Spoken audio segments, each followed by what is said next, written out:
আপনি নিজের ঘাড়ে বন্দুক চালাবেন না, বিচারকের ঘাড়ে বন্দুক রেখে বন্দুক চালাতে চান কেন?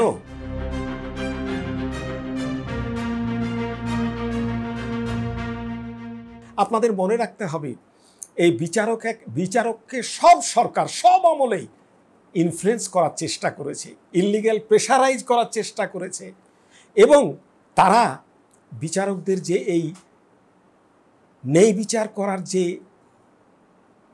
আকাঙ্ক্ষা, এই বিষয়টা এবং জনগণের যে বিচারালয়ের প্রতি আস্থা, এই বিষয়টা তারা জানে। এই জন্য তারা এটাকে টুলস হিসাবে নিয়েছে। আপনি নিজের ঘাড়ে বন্দুক চালাবেন না, বিচারকের ঘাড়ে বন্দুক রেখে বন্দুক চালাতে চান কেন? পলিসি মেকিং আপনার দায়িত্ব। চিফ জাস্টিসের কাছে এই মামলা সিদ্ধান্ত নেওয়ার জন্য কেন পাঠানো হলো? যারা আইন মেকার, যারা জনগণ নিয়ে থাকে, তারা এই আইনটা এক কলমের খোঁচা এটা করতে পারতো না? তা না করে অন্যের ঘাড়ে বন্দুক রাখা কারণটা কি? কারণ বিচারালয় সম্পর্কে সাধারণ মানুষের যে একটু আশা আকাঙ্ক্ষা আছে, ভাবে যে ওরাকে দিয়ে করালে আমাদের উপর আর এই দুর্নামের ভাগী আমরা হব না। এই জন্য আপনি আমার মাথায় কাঁঠাল ভেঙে খেতে চান। এই কারণে বিচারালয়ের এই অবস্থা।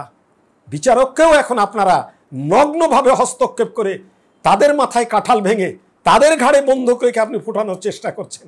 এই জন্য দায়ীকে আপনাদের রুটে যেতে হবে, শেকড়ে যেতে হবে। আমি মনে করি এই বৈষম্য বিধি, এই কোমল আমার সন্তানেরা যা দেখিয়ে দিয়ে গেছে জাতিকে, 50 বছরে আমরা যা দেখিনি, এটাকে সামনে রেখে এখন আমাদের সুযোগ এসেছে সব কিছু ঢেলে সাজানোর। যা অনাহুত, যা অনাকাঙ্ক্ষিত, সেগুলোকে সব বিদায় করতে হবে। যা মানুষের জন্য কল্যাণকর, দেশের অর্থনৈতিক প্রবৃদ্ধির জন্য যা প্রয়োজন, সেগুলো আমাদেরকে এখন ইমপ্লিমেন্ট করতে হবে। ভাববার সময় এসেছে।